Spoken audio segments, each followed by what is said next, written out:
The Andy Poland Show. We got to go after this with everything we got, figuring they're going to come with everything they got. I'll start off by saying I'm bored, I'm broke, and I'm back. The Andy Poland Show on ESPN 630 starts right now. For better or for worse, the marriage is done. It's over.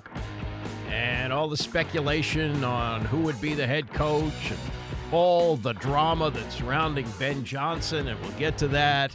And now Caleb Williams is in the picture with Kliff Kingsbury coming in as the offensive coordinator. Okay, off and running, and the Dan Quinn era begins. Is it an inspiring hire? No, not really. But can it work out? Yes. Can it be a failure? Yes. We don't know. And anybody who thinks they know doesn't know. Look, when Bill Belichick was hired by the Patriots, nobody was thrilled about that. There were columns written like, oh, my God, who is this guy Kraft and what is he doing here? Okay, he had been a failed head coach with the Cleveland Browns. You know, he had been a guy who was successful with Bill Parcells, and, you know, a lot of people thought, really good Indian, not a great chief. Well, we saw what happened over the last, 24 years with the New England Patriots. I'm not saying that's going to happen here with Dan Quinn.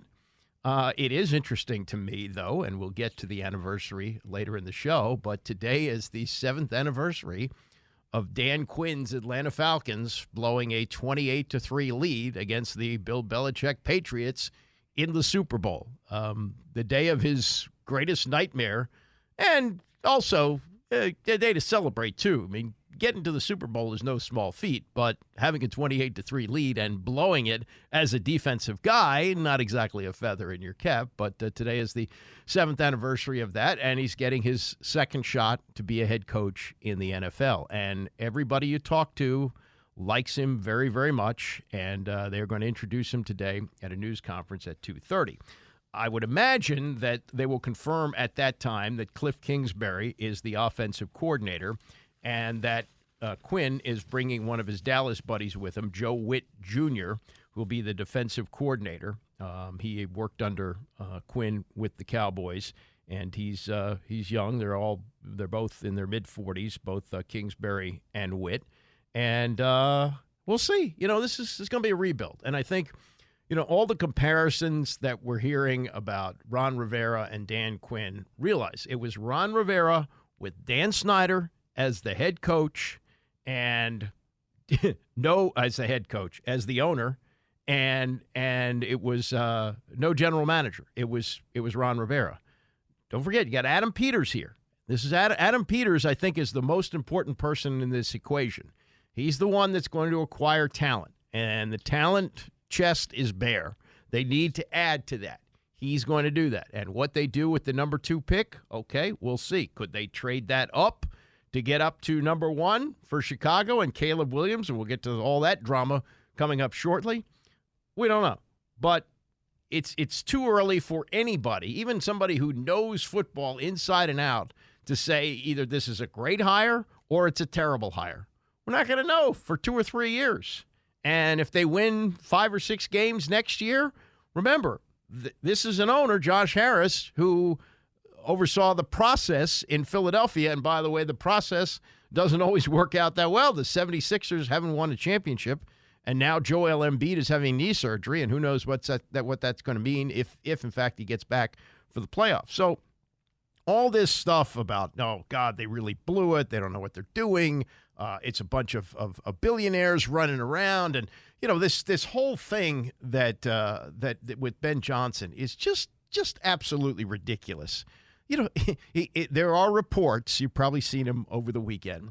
There was a report that Ben Johnson wasn't interested in the team because they're a bunch of basketball guys.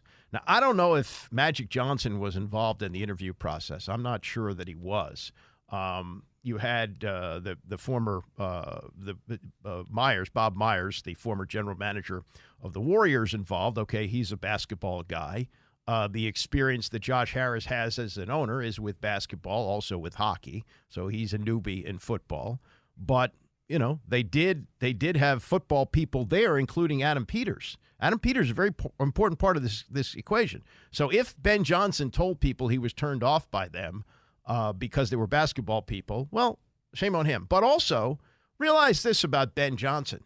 He was the leading candidate for any job before the end of the season. And I foolishly thought that the reason that all these jobs had been filled except for Seattle and Washington going into the championship weekend was that he had let it be known to people that he was taking the Washington job and they weren't going to wait around for him. Well, you'll notice that the only other team that was waiting around was Seattle, and I don't know if they were going to hire him either.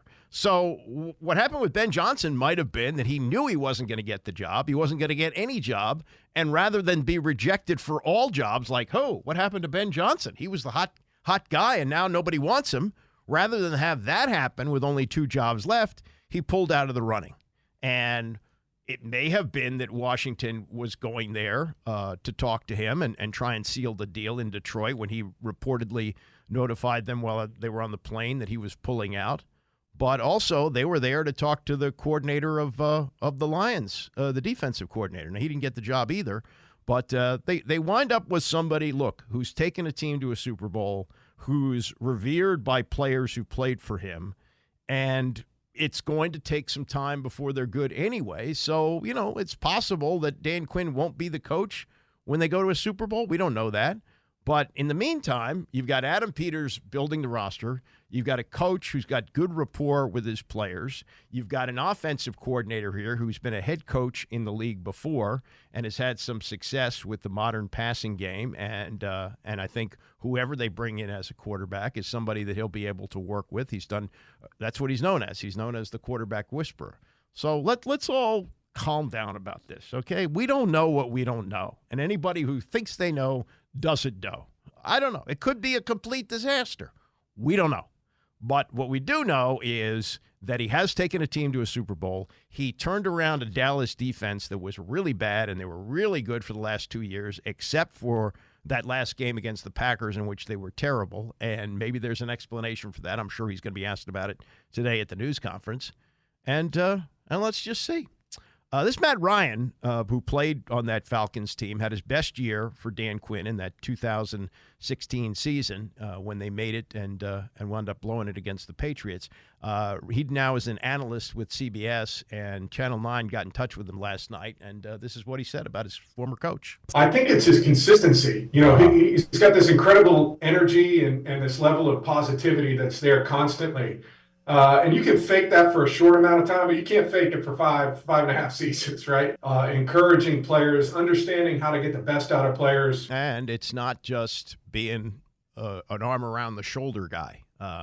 For whatever criticism Eric Bieniemy got for being too tough, Dan Quinn isn't exactly a softie when it comes to practice. This is what Ryan said about that. Well, Dan would always preach this mindset of, we're going to start with becoming the best practicing organization in the world, and the effort with which we practice, the intensity with which we practice, the focus that was there. We created this mindset, which really started with Dan, that games were going to be easier than the practice.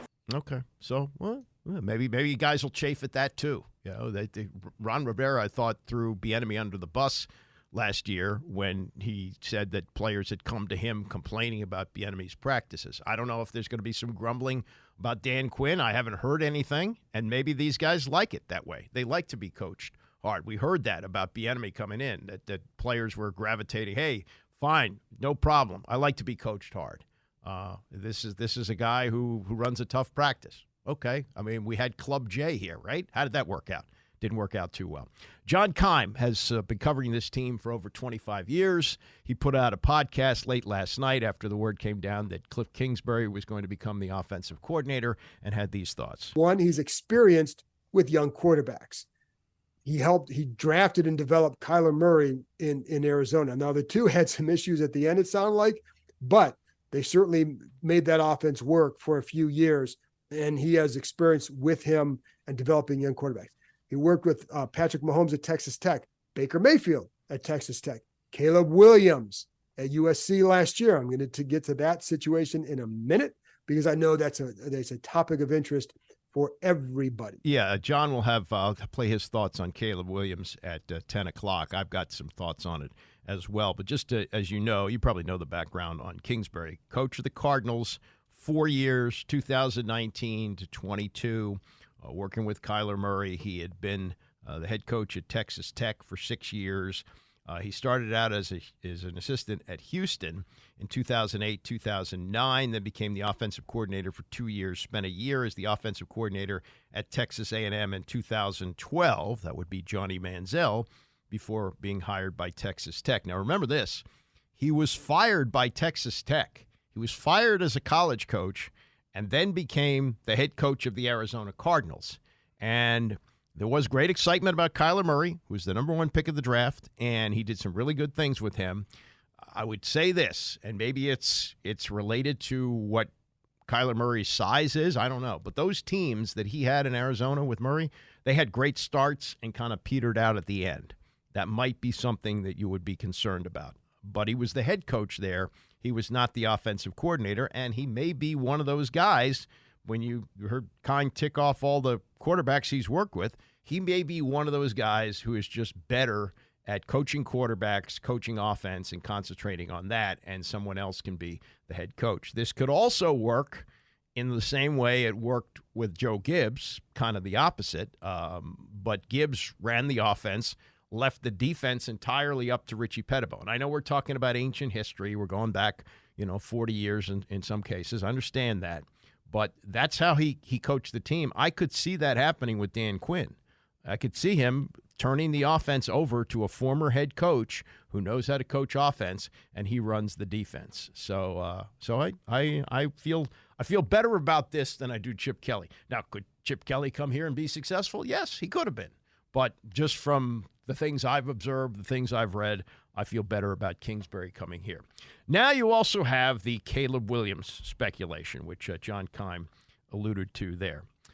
Caleb Williams, as you know, was coached last year by Kingsbury. Kingsbury was the offensive coordinator at USC.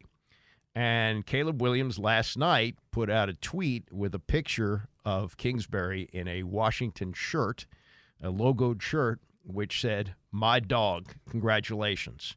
Now, there was a report last week from Colin Cowherd, who just, tends to shoot his mouth off about stuff he doesn't necessarily know. But he put it out there that Caleb Williams doesn't want to go to Chicago. And then his camp, he said, got in touch with him and said, no, that's not the case. I'm sure he wants to be the number one pick of the draft. So he's not going to make it harder for Chicago to deal him, I think. I think that would be some strategy on his part, that if he does want to be the number one pick and he does want to go to Washington, because the rumor was out there, he either wants to go to the Raiders or he wants to go to Washington, where he's from, former star here at Gonzaga. So putting that out last night is fueling speculation that, he does want to come here and wants to work with his former offensive coordinator, who last year, just hear the numbers for USC that Williams had, 68.6% of his passes, completions for 3,600 yards, 30 touchdowns, 5 interceptions, and 11 rushing touchdowns. That's a pretty good year, I'd say. But as far as the possibility of a trade happening, Kevin Clark is one of the up-and-comers for ESPN, and he now puts out a podcast about the NFL, and he's a regular on Around the Horn. He was on with Rich Eisen last week, and he said, look, Chicago may want to trade this pick, but it's not going to be as easy as it sounds. They may be okay with what they've got and trade the pick. But he said this is not last year, where you had a desperate team in Carolina with a crazy owner that was willing to do anything. The market's a little bit different. Here's what Clark laid out last week. Yeah, good news and bad news for the Bears. The good news is that you have either the option to take Caleb Williams or get as more first-round picks than you can possibly imagine. The bad news is you've already fleeced the most desperate team in football in Carolina. And so I'm looking around and I'm saying, who, it's like the old, you sitting around at a poker game trying to find the sucker. They already found the sucker. And so now they have to find another sucker. And I think that's going to be hard. Is someone going to give the Godfather offer a year after seeing what happened with Carolina and Bryce Young, where CJ Stroud had a lot of success, got people fired? That to me is the big question. I'm very, very hesitant to project forward much on quarterback prospects. Remember, Patrick Mahomes was not a Patrick Mahomes type coming into the draft. Mitch Trubisky was the first quarterback off the board. There was a lot of debate about how that was gonna shake out. And now after the fact, everybody says we love Mahomes, and all the people said they were going to trade up for him, but like that wasn't the reality at the time. I mean, the Bengals, who are, I think, obviously hit with Joe Burrow, have done good things since. They took John Ross before Patrick Mahomes. So it was a totally different thing. We talked about the quote-unquote Andrew Luck type. Not even Andrew Luck developed into the prospect that we thought because of injuries, because of infrastructure, because of the line around him, because of Ryan Grigson. And so I always hesitate to say, okay, Caleb Williams is going to be the next guy. I mean, listen, Joe Burrow has shown the proof of concept that he can beat Patrick Mahomes, but that's still not enough to win a Super Bowl yet. Lamar Jackson's almost there. Justin Herbert with Harbaugh could get there. And so I think we might see a little bit of a chilling effect on those sort of selling the farm offers that you described because of what happened last year. And because, by the way, let's say the Commanders were going to be desperate. Well, the Commanders got a top 2 pick. They're good. And so, the Broncos, obviously they traded all that capital for Russell Wilson. It might be tough for the Bears to get a Godfather offer, and it might end up being a better option to take Caleb Williams and trade Justin Fields. And if you look 5 years down the road, I may look like a complete idiot here, and that Caleb Williams may be as good or better than Patrick Mahomes. We don't know that. And if he is, I'm going to look really stupid here. But I don't want him. I don't want to see him come here because, A, hometown usually doesn't work well. B, father influence. While the father hasn't necessarily said we don't want him to play for the Bears, the rumors have been flying out there, and there's something to them. They just don't come out of thin air. This rumor that floated a while ago that they're going to ask for a percentage of the team, which can't happen. So I don't think that's ever a good situation where a guy plays at home. And Kevin Garnett really understood this. Kevin Durant understood this. He said that. Remember the KD to DC stuff? And he said, no, that's not really a great situation where people, are bothering you all the time. So I think he may become a great quarterback, but I'm not sure it can necessarily happen here. Could it happen with Kliff Kingsbury? Yeah, maybe. And maybe is he mature enough to handle everything that goes along with playing in your hometown? Yeah, maybe he is. But I would err on the side of caution. I would not trade up what it's going to take. And if it's going to take multiple high picks, don't do that because they want to build the team through the draft. There's a lot of holes here. Yeah, it could be a generational quarterback. Well, I think that's the chance you have to take. I think just to get up one spot, it's only one spot. But remember what they moved up to get RG3. They moved up 4 spots, and they traded 2 number 1s and a number 2 to get him, and they got 1 good year out of him. So, and the father influence was with RG3 too. And I'm nervous about that. So we'll see. Again, 2:30 this afternoon, Dan Quinn will be introduced, and it's very likely that he will confirm that Kliff Kingsbury is his offensive coordinator, and Joe Witt Jr. Comes in as the defensive coordinator, having worked under Quinn with the Dallas Cowboys. So there you go. All right, coming up in the next hour, I want to, in addition to all the stuff we're doing on the Commanders and the coaching staff and all that, Georgetown had a game where they got their doors blown off by Marquette over the weekend. But whatever you want to say about Ed Cooley as a head coach, in news conferences, he's spectacular. And I got another Cooley speech to play for you coming up in the next hour as well. Stay with us. It's the Andy Pollin Show, ESPN 630. And the start of the Dan Quinn era today, 2:30 news conference in Ashburn. We'll have it for you live here on ESPN 630. And the staff is coming together. Kliff Kingsbury officially announced as the offensive coordinator, and Joe Witt Jr. will be the defensive coordinator. He and Quinn work together in Dallas. And as for what happens to EB, to Eric Bieniemy, I don't know. I assume that he's going to be out. He's got a contract for another year here. I don't think they can demote him, so he'll probably be out.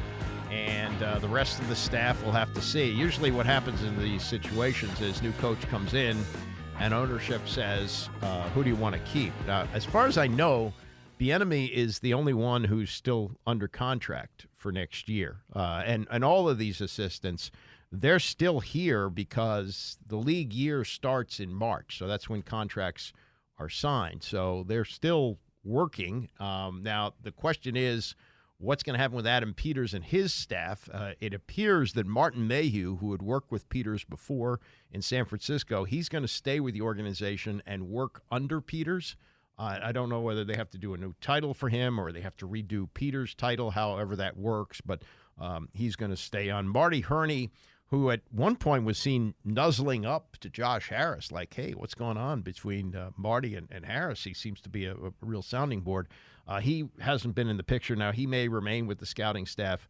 We don't know. But it looks like they have made the changes that they're going to make, and we'll find out a whole lot more about the arrangement this afternoon. But the team has posted video of Dan Quinn getting off the plane, of walking in the front door in Ashburn with his baseball hat on backwards, and we'll find out more about him. But everything you hear is he's a great guy to deal with. The players love him.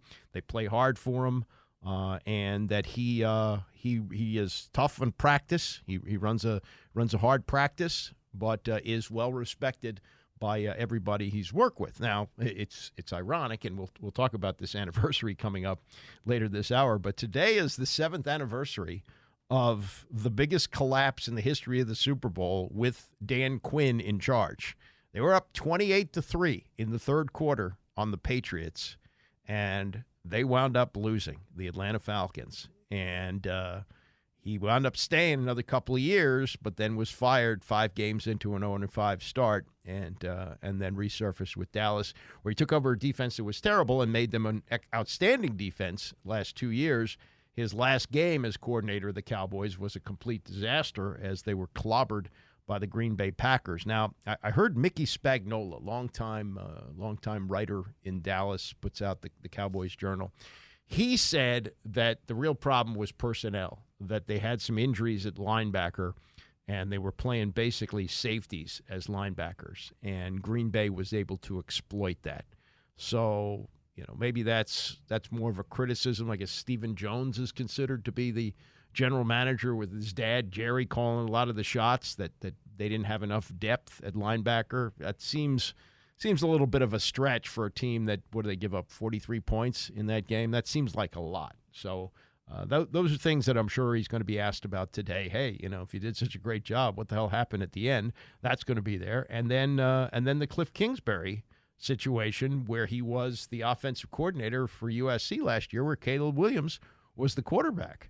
And Caleb Williams is already, maybe it's innocent, maybe not, but he's put out an Instagram or Xgram or whatever social media post it was, with a picture of Kliff Kingsbury in a Commander's burgundy and gold shirt with the logo, the whole deal.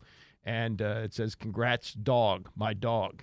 Now, can the Commanders move up to get Caleb Williams? It seems unlikely, but not impossible. And speculation would certainly be ramped up, where he's got an offensive coordinator. These are the numbers, by the way, that the Caleb Williams. And it wasn't a great year for USC because their defense was god-awful. But he was great. He put up a lot of points. And this past season, he completed 68.6% of his passes for 3,600 yards, 30 touchdowns, 5 interceptions, only 5. Also had 11 rushing touchdowns, finished his career with 10,000 passing yards, 93 touchdowns, 27 rushing scores, and just 14 interceptions. Wow, 14 interceptions over 3 years. That's, the rookie year that RG3 had in 2012, that was incredible. He ran for 850 yards. He threw 20 touchdowns and only 5 interceptions.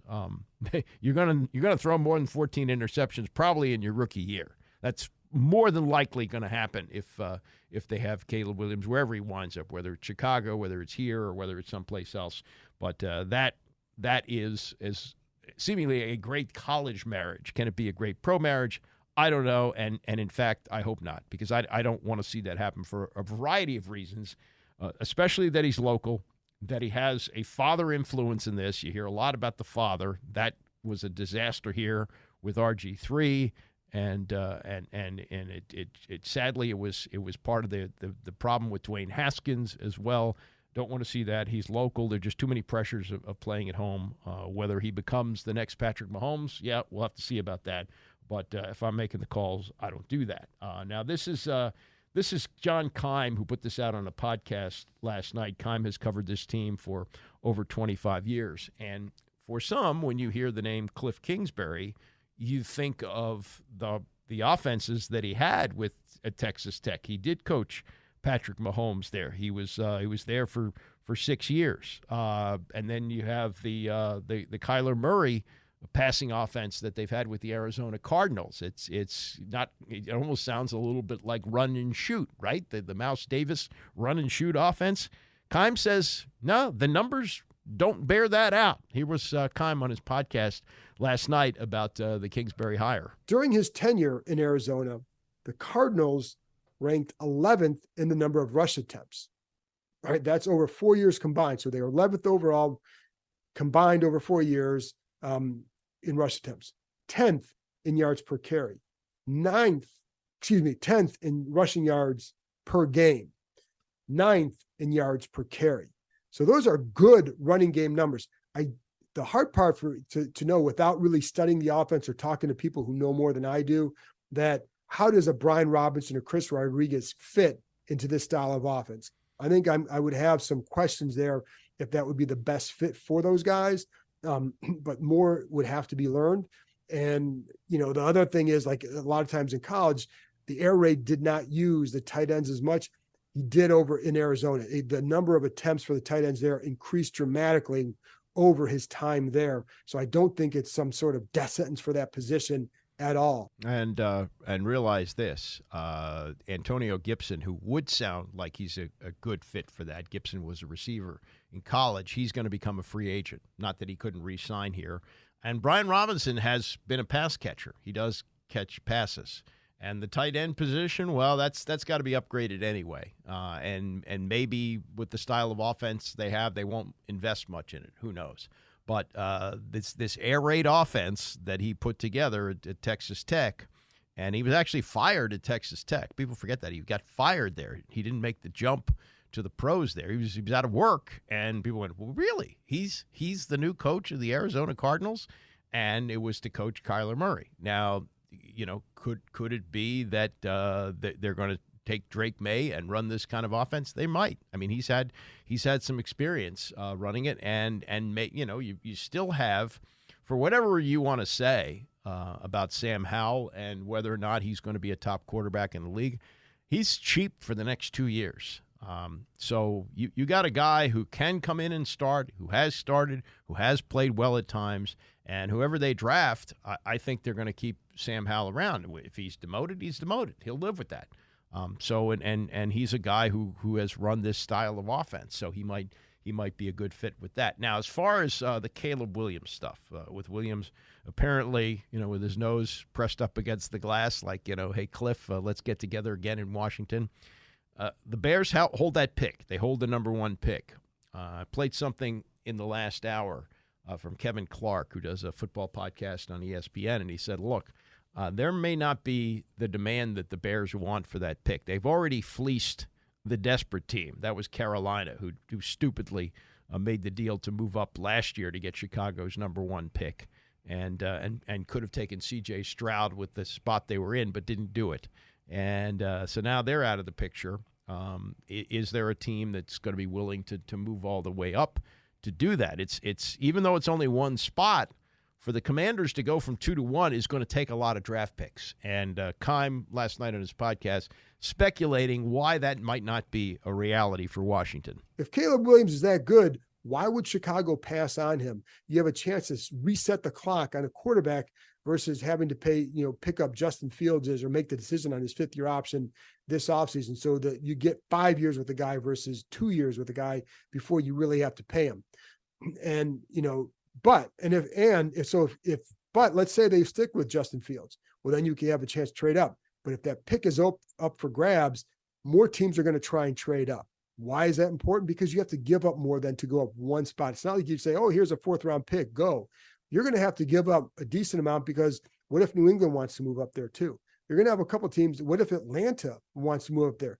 Atlanta is in a position where you have a good roster around them. I don't know if they'd want to do that, but what if they do, to go up from 8 to 1?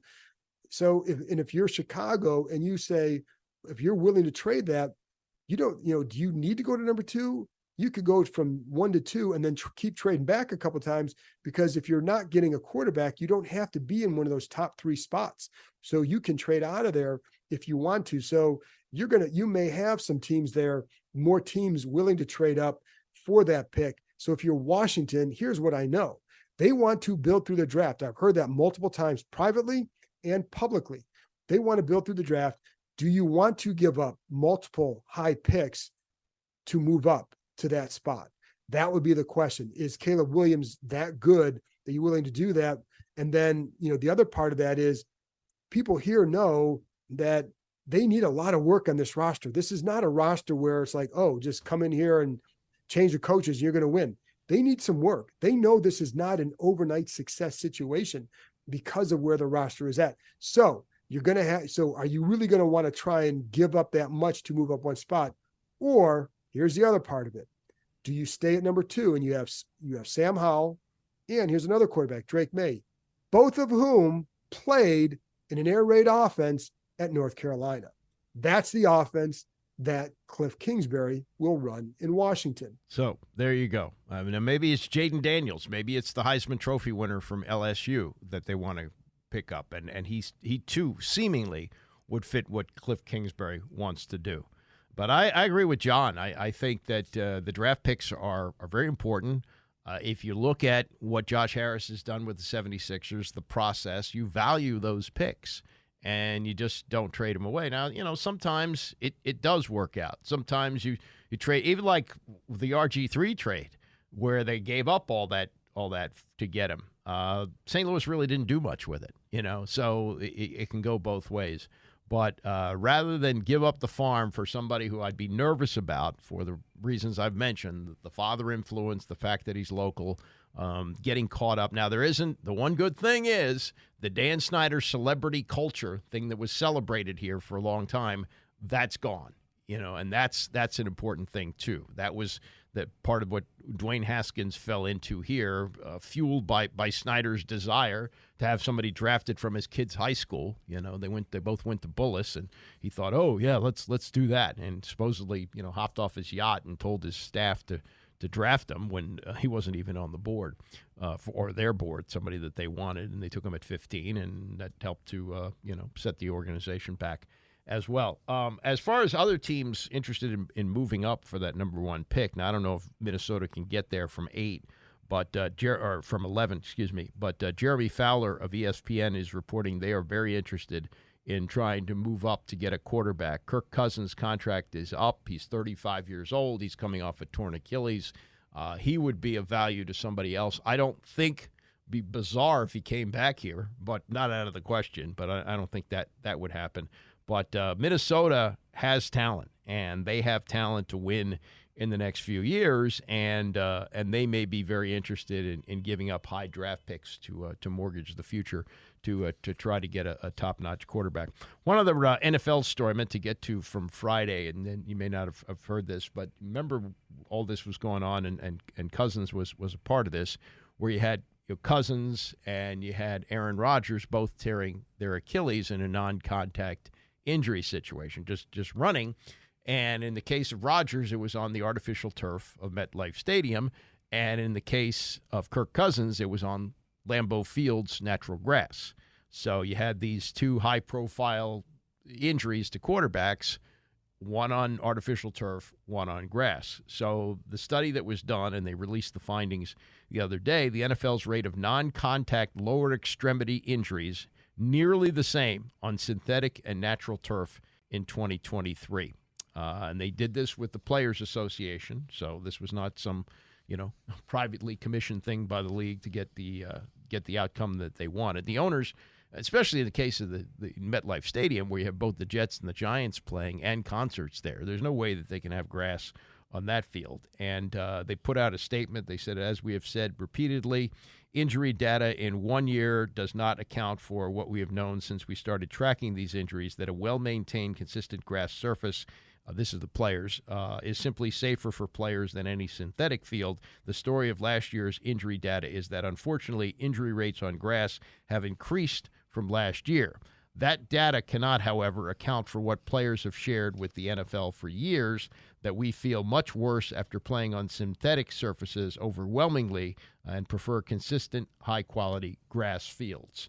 So the Commanders have always had that. You know, whatever Snyder was cheap, he wasn't cheap on that, although there were some years at the end of the year it was basically painted dirt. But the story in Baltimore is that they changed to artificial turf for a couple of years at M&T Bank Stadium, and the players came to Steve Bisciotti, the owner, and he said, no problem, I'm going to change it. Changed it to grass. Now, here's more data from this study from this year. Following the uproar over Rodgers' injury, 10 other players suffered Achilles tears during regular season games. There were another 12 during preseason games and practices, and the total of 23 was in line with previous seasons. According to NFL Chief Medical Officer Dr. Alan Sills, the NFL's number of Achilles injuries has been between 20 and 22 since the league moved to a 17-game regular season. We did not see an epidemic of Achilles injuries this year. It just seemed that way because of the high-profile nature. The NFL also said ACL injuries were down in 2023. It registered 52 ACL injuries across the preseason and regular season and practices, which the league said is down 24% from the average of the previous 2 seasons.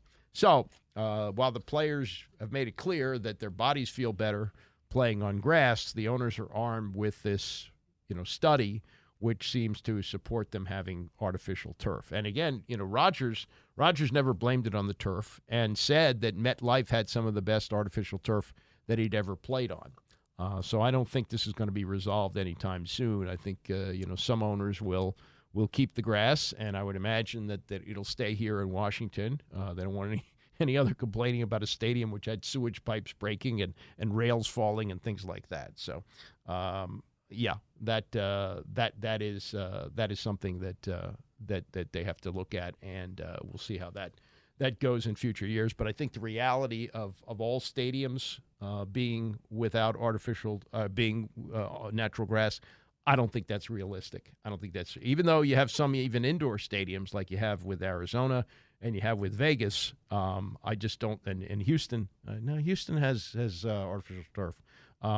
I don't think you're going to see that happen. All right, coming up, want to get to what Ed Cooley said after the blowout loss to Marquette over the weekend, and also some Super Bowl yak. Matt Hasselbeck, former Super Bowl quarterback with Seattle. They lost that, but he did get them there and was a longtime analyst with ESPN, talking to Dan Patrick about what to expect about this matchup coming up on Sunday. We'll get to that and more as we continue. It's the Andy Pollin Show, ESPN 630. The Andy Pollin Show on ESPN 630, the sports capital. Well, today may rank as one of the greatest days of Dan Quinn's life, as he is introduced as the new coach of the Commanders, and he will introduce or at least talk about his coordinators, Kliff Kingsbury coming in as the offensive coordinator, and Joe Witt Jr., who worked with Quinn in Dallas, comes in as the defensive coordinator. But it was 7 years ago today. This day will forever have mixed meaning for Dan Quinn, because it was 7 years ago today that, as coach of the Atlanta Falcons, he was literally minutes away from winning a Super Bowl when he was up 28-3 in the third quarter and losing in overtime in what many say is the greatest Super Bowl of all time. Certainly it's the biggest collapse ever and the most stunning finish that we've ever seen, and we'll look back on that coming up at 10:45. Tony's got a show coming up today, and we will have the news conference for you live here on ESPN 630 starting at 2:30 this afternoon. So a lot of college basketball to watch this past weekend as we segue out of football. Just after the Super Bowl, it's a long slog in the desert till we get to next August and preseason and the middle of September for the start of the season. So I did watch some college basketball on Saturday. Disappointed in the Maryland men. And really, I mean, the fact that they were actually in this game against Michigan State, they lost by 9, but they even had a lead pretty far into the second half, a slight lead. The problem was that one of their top 3 players was just not available. Julian Reese, who so much of the offense revolves around him. He's a great rebounder. Couldn't stay out of foul trouble. And he got 3 fouls in the first half, They start the second half with everybody knowing he can't get another one. 7 seconds in, he got his 4th foul. So Reese wound up playing only 14 minutes, and he had 2 points and 2 rebounds. That's not going to get it done. He was averaging 13.6 points a game, second on the team, and was their leading rebounder at 10. So not enough production from Julian Reese, and that may have sealed them for the postseason. It's unlikely that they make the tournament, but you never know. They got, I think, 9 games left. They play Rutgers tomorrow night, 6:30 tomorrow night at home. And then with the game that I think most people were interested in Saturday, most interested in, was the women. And Caitlin Clark, she is just as advertised. Iowa beat Maryland. They're the 3rd-ranked team in the country, 93-85. She had 38 points in this game. And she shoots threes like they're layups. I mean, she is, man or woman, she's one of the great shooters in the history of college basketball.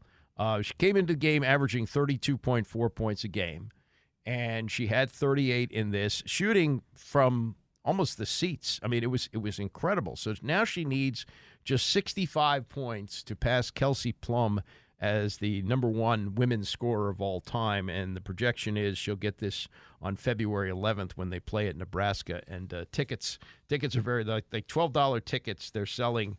For reserve seats over $1,000, so people want to see them. They had a sellout crowd in College Park for that, and other than Maryland somehow pulling an upset and beating the #3 ranked team, everybody got what they paid for. They got Caitlin Clark at her best, and I watched a good deal of it on television. She's just a phenomenal shooter, and I've seen some great shooters over the course of history in college basketball. None of them playing recently for Maryland, but she was absolutely spectacular on Saturday night. And then you had Georgetown. Georgetown played a game at home on Saturday afternoon against Marquette, and they lost this game. It was their 6th straight, 91-57.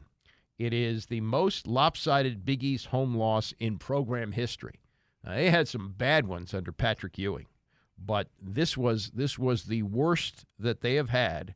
A 34-point loss at home to Marquette, a team they lost to by 30 earlier in conference play. Their record in the Big East is 1-9, meaning over the last 2 years they've won 1 Big East game. They're 8-13 overall, and they were terrible. They committed 19 turnovers, were outscored 35-5 off of giveaways. And I want to say this about Ed Cooley. I think I've said this before. In terms of press conferences, he's as good as it gets. You'd like to have him coaching a more successful team, and maybe he's going to get there. But in terms of the way he conducts the press conferences and the way he answers the questions, he's terrific. You can say he's a huckster, he's a salesman. Yeah, okay. That's his job. You got to sell the program. You got to sell people on the idea, hey, we stink now, but we're going to get better. We're building a program here at Georgetown, and this is one of the heritage programs of the Big East. The Big East was built on the shoulders, partly on Big John's shoulders, and now Ed Cooley, who admired John Thompson, idolized him growing up, became a successful head coach in his hometown in Providence, has come down here to rebuild Georgetown. And when he was asked about what this season has been and how he has handled all of this, I thought this, and he had some really good answers. You can watch the whole thing on YouTube. It's about an 8-minute news conference from Saturday. But this was, I thought, the best answer that he gave to the current mess that this program is in. We have incredible support from Lee Reed, our athletic director. We have incredible support from Jack DeGioia. And I can feel the angst of some of our people of like, is this the same? What's going on here? Boom, boom, boom. That's the challenge of change.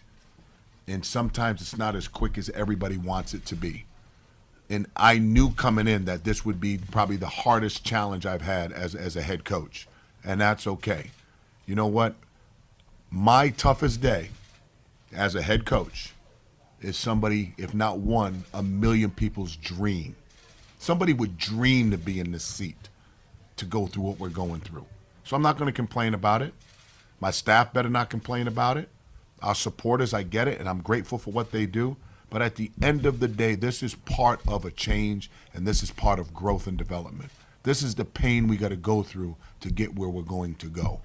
And a lot of people may be skeptical of that, but I thrive on skepticism. I thrive on challenges. I, meaning we as a staff. All right? It's been a while, and that's okay. I'm looking forward, and it'll come sooner than people think, where the road will be a little bit more rosier. Right now, it's a lot of bumps, a lot of cracks, a lot of crevices. It's rough right now. It's rough. But you know what? My toughest day, I promise you, is somebody's lottery ticket as a dream. So I'm living in that dream with them. I just got to make sure we right the ship. Look, a lot of that's theater. I understand that. But I dig this guy. I saw his opening news conference when he was hired last spring at Georgetown. I think he's terrific at this. I think he ought to coach other coaches on how to do a news conference.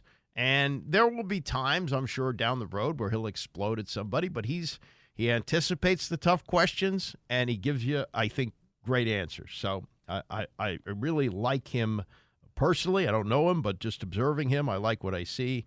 And I think that it's going to take a couple of years, but, he may have a competitive team at Georgetown, which they haven't had in a long time. They really have struggled in not just the Patrick Ewing years, but the end of John Thompson III. And they're not drawing huge crowds, but he's very complimentary of the people that come out. He's coaching them too, which is what college coaches do. And it's tough to have a home court advantage in that arena. That's a pro arena, and it seats like 4,000 more than the University of Maryland. And the students that go there, they have to get on a bus from Georgetown and go. It's a little bit different than other places. So he's got an uphill battle, but I'm rooting for him because I like him. All right, Matt Hasselbeck, former Super Bowl quarterback, played with the Seattle Seahawks for a long time, finished up his career backing up Andrew Luck with the Indianapolis Colts, and then worked as an analyst for ESPN for a number of years. He's, I think, now coaching high school football, and I think his son is one of the top quarterback prospects coming out of New England.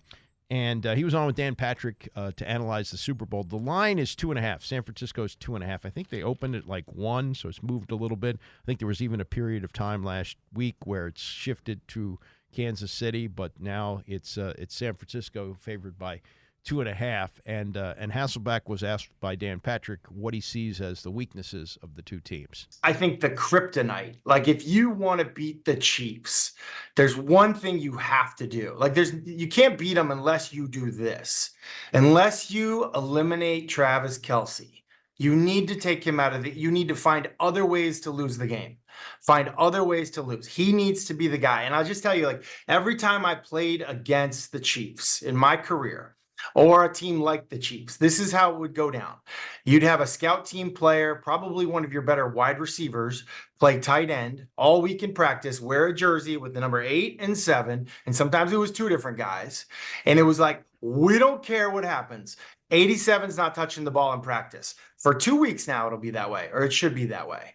And that's the whole emphasis. And then you go watch like a game like the Buffalo Bills game, and they're just like dropping coverage and they're just letting Kelce run free. Like that's not it. Like Jacksonville learned the hard way last year. The teams who've done a good job against Kansas City, they make them win another way, some other way. So I think that's the biggest thing. And then for San Fran, I think health. Like they've got some star players. They just got to be healthy. Brock Purdy's got to be healthy. Debo, Kittle. They have the weapons.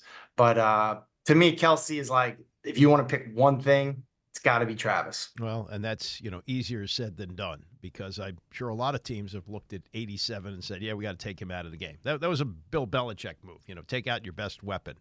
But he still beats you. I mean, what he did against Baltimore, which is an outstanding defense, where he caught 10 passes on 10 targets in the first half, I'm sure that in game planning, Baltimore didn't go, yeah, we'll just match him up one-on-one and see what happens. Now, he finds that spot, especially in the zone. He finds the one soft spot, as they say, he sits down. There he is. How's he so open?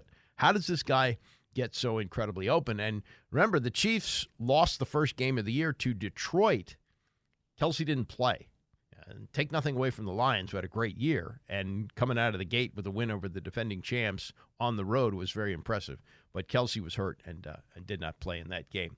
As for Purdy, who is healthy this time, remember that's a big reason they didn't get to the Super Bowl last year. He got hurt one of the first series where he tore a ligament in his elbow and literally couldn't throw. Now he's healthy. He's back. Deebo Samuel did play in that playoff game against Detroit, and while he may not be 100%, the 2 weeks he's got to get the shoulder ready should be okay. Now, as for Purdy, you get to, is he the game manager? Mahomes is clearly the star. Mahomes is going to the Hall of Fame. What about Brock Purdy? Hasselbeck may be able to relate better than anybody because he was kind of Brock Purdy when he played. He's not going to the Hall of Fame, but played a long time because he ran the Mike Holmgren offense in Seattle and was very successful doing that. So here's the Hasselbeck take on just how good Brock Purdy is. I went back and rewatched all of his completions from the last 2 playoff games. Dude is a freaking beast. I'm sorry. I know he doesn't look like a beast. I know, like, if we were at the combine, you strip down to your underwear, whatever, you're not going to be like, whoa, look how tall he is. Look how strong, look how, probably not. He's like one of the best, shortstops I've ever seen. He catches it. He's smooth, ball's on point, runner's ball, accurate, on time. But he does, I don't care what anybody says, and I don't even know if people say this, but he has wow throws. He absolutely has wow throws. Let me rewind that. Let me see that. Wow. But I think the thing that he and Patrick Mahomes both don't get enough credit for, people want to, I don't think people realize what great runners these quarterbacks are. And they're not running quarterbacks, but when their team absolutely needs it, they will run for a first down and absolutely break the back of a defense. Ironically, we already know that about Mahomes.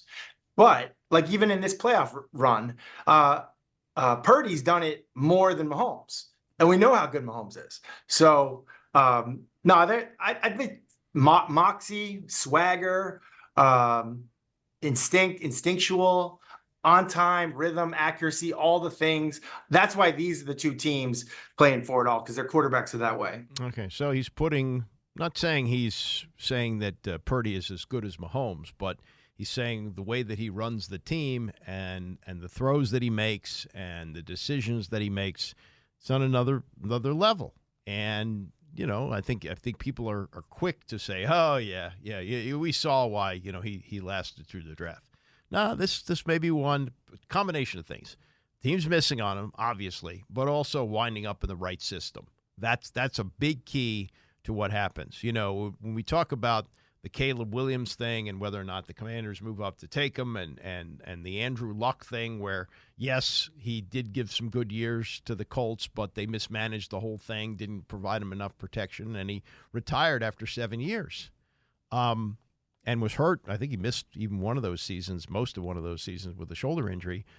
So you just don't know what you're going to get. But if Andrew Luck winds up someplace else with another organization, maybe he has a totally different career. Look, one of the things about a player being drafted at the top of the draft, he's going to a team that stunk, a bad team. A guy that goes as the last pick of the draft, Mr. Irrelevant, that's not necessarily the case. And if we look at certain guys, look at Ben Roethlisberger. Ben Roethlisberger drifted through the first round of the draft. He winds up with the Steelers. They have a great team. He doesn't have to do much. Hands off to Jerome Bettis. I think he went 15-1 in his first year. They lost in the playoffs. But a lot of the success he had may have been related to the fact he wound up with the Steelers and not some other organization like, say, this one here. Last thing from Hasselbeck, and this is the Patrick Mahomes take that he has. You heard what he said about Purdy. This is Hasselbeck on Mahomes. If I was coaching Patrick, I would say, Patrick, the only thing that can beat you is you. Don't get bored. He won his last Super Bowl. I made this analogy last year with a 3-wood the whole year. He didn't have Tyreek, and he was like, you know what? I'm putting the driver away. I'm gonna use my 3-wood when I'm gonna spread it around. I'm gonna use everybody, and that's what he did. He used everybody.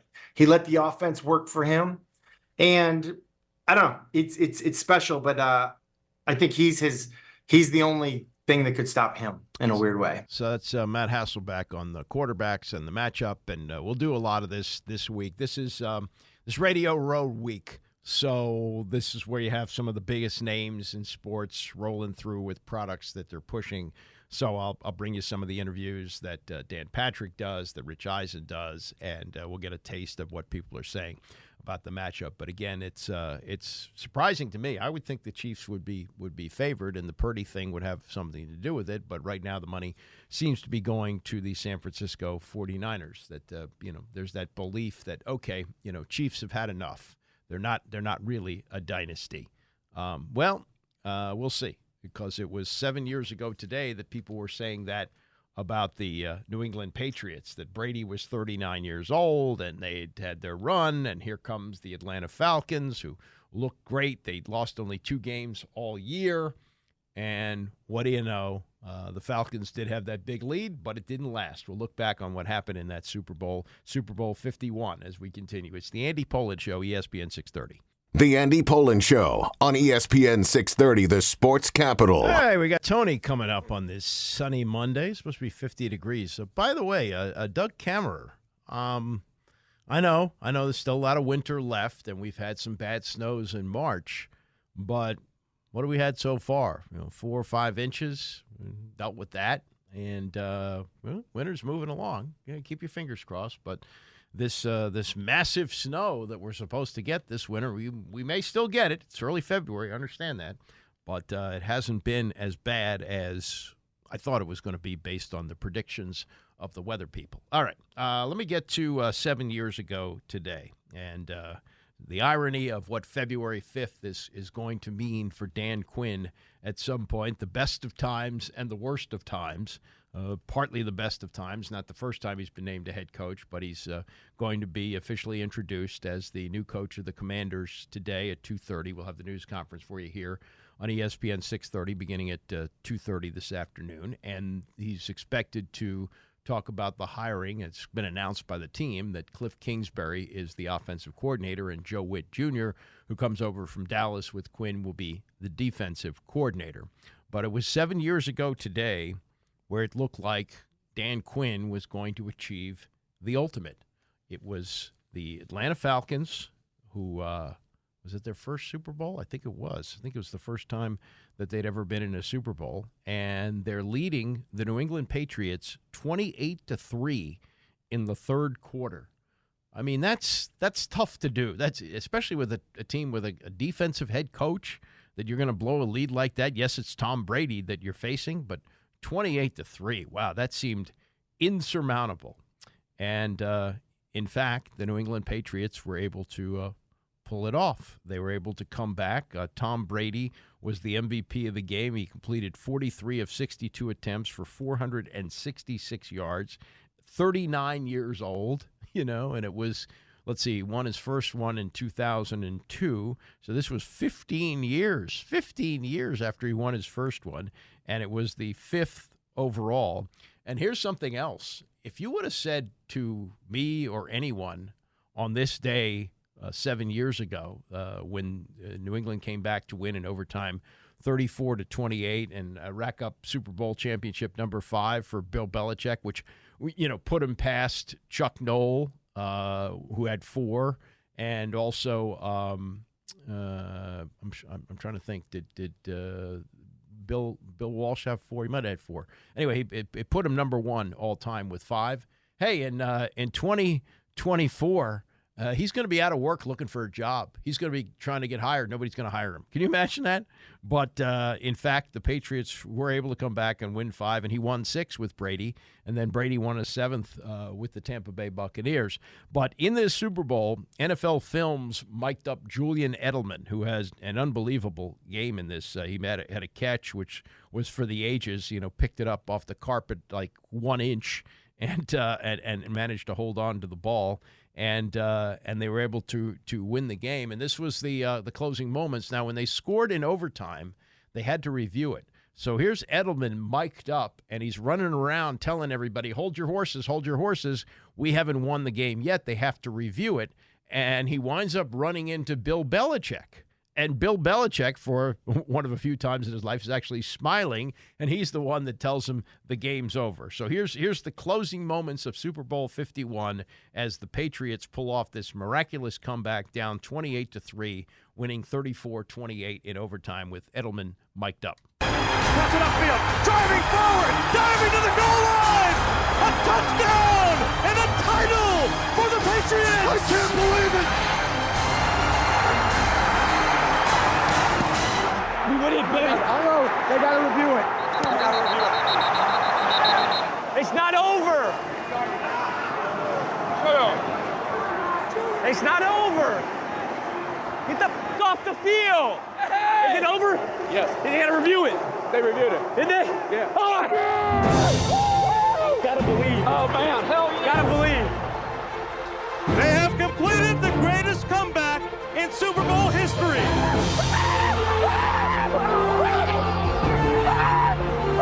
It's another dynasty. They had 3 of 4 in the early 2000s. They've got 2 of 3. And their 39-year-old quarterback has never been better.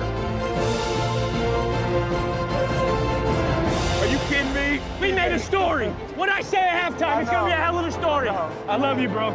Yeah, it is a hell of a story, and I guess you could debate other Super Bowls, what there were better ones maybe, but I can't imagine that. I mean, this is an example of why you never turn it off, and you never count out Tom Brady. 28-3, you got to figure this is going to be the Falcons' time. This is when they're going to win their Super Bowl championship, and it didn't happen. The devastation of that. Matt Ryan, he may get to the Hall of Fame. He's got numbers. This would have put him in for sure. And Dan Quinn, is the story different? Is he being named head coach of the team today? Is he being introduced as the new coach of the Commanders?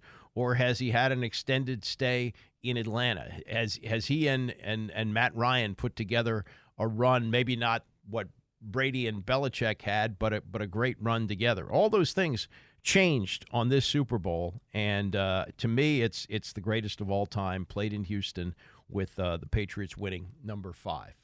This one coming up, we'll see if it lives up to that, but Dan Quinn will be a spectator instead of being on the sidelines for that one. We're probably, if we're not already sick of the Taylor Swift stuff, it'll probably ramp up much more as the week goes on. She won 3 Grammys last night, and one of the Tony Romo is going to do the Super Bowl. It's a CBS Super Bowl, and he's been referring to Taylor Swift as Travis Kelce's wife. And he was asked about it. CBS holding news conferences for this, and he said about it, he said, it's a joke. Someone did that to me back in the day. People come up to me all the time asking, what do you know? People love it, and they go crazy for it. It's Taylor. She's just a big personality as anybody in the world right now. I think it's a great thing she's at the football games. I think it adds value. I think our team does it the right way. It just comes out organically. You may remember that Tony Romo was in a relationship with Jessica Simpson. In fact, he played, was it a Pro-Am? But I think it was something related. It wasn't the Kemper, but it was the golf tournament we used to have here. Maybe it was the Tiger, when Tiger had his tournament here. She came with him. She was rolling around watching him play in that, and that was a pretty serious thing. So that he was, it seems minor league compared to this, but Romo and Jessica Simpson, that was a thing. And he received criticism at the time, stating the relationship may have caused an unneeded distraction. He never won a Super Bowl. I think did he win one playoff game? I think that's it, one playoff game. And he said, if you win, there's nothing you can write on that. If you're losing and Travis wasn't playing well, he'd be hit with the stigma, even though I think it's not true. So when he says wife, he's making a joke about that. So there's that. There's that little thing. I talk a little bit about the Pro Bowl, but I could only stomach a little bit of it. And the NFC won 64-59 in flag football. There was a lot of these various competitions, taking the weights off and pulling and tugging and throwing footballs through holes. I mean, the whole thing. You know what I thought of in watching that? I felt like it was kind of like the Superstars competition of the 70s. If you don't remember this was Roone Arledge production. The dull part of the sports calendar after the Super Bowl, before baseball started, they would have competitions between athletes of all sports. And they'd have swimming, they'd have not distance, but sprints, they'd have weightlifting. I think there was a basketball competition, and the only thing was you couldn't participate in your sport. I wonder if they brought in athletes of other sports and had them compete with NFL players in these various things, whether it's ping pong if you want or something else. Maybe that would work. I don't know. But the whole thing where they took the Pro Bowl and they said, okay, this doesn't work trying to make it a football game. We're going to make it into this. I guess people are going to watch it. You know, it's like Hyman Roth said to Michael Corleone, we're bigger than U.S. Steel. So whatever the NFL puts on television, people are going to watch it. But it's just trash. It's just garbage. And maybe it makes you appreciate the Super Bowl a little bit more. Like, because they used to have the dead week in between the Super Bowl, the championship games and the Super Bowl, and then the Pro Bowl would be played after the Super Bowl. Then they went to the Pro Bowl in between, and they said, never mind, Super Bowl players aren't going to play in it. And then they just did away with the Pro Bowl entirely. I remember Joe Theismann, after they got clobbered by the Raiders in Super Bowl 18, where they lost 34-9. He was fired up, and he was the MVP of the Pro Bowl the following week. You know, coming off a Super Bowl where he got his butt kicked, he wanted to show people that he still had it, and he was the MVP as the NFC beat the AFC. But those days are long gone. Pro Bowl stinks. The NBA All-Star Game stinks. The baseball's the last thing left, but nobody's watching it. Like, it drew like 7 million people. So there you go. All right, that wraps it for me. Tony's coming up next, and I'll see you back here tomorrow morning at 9 a.m.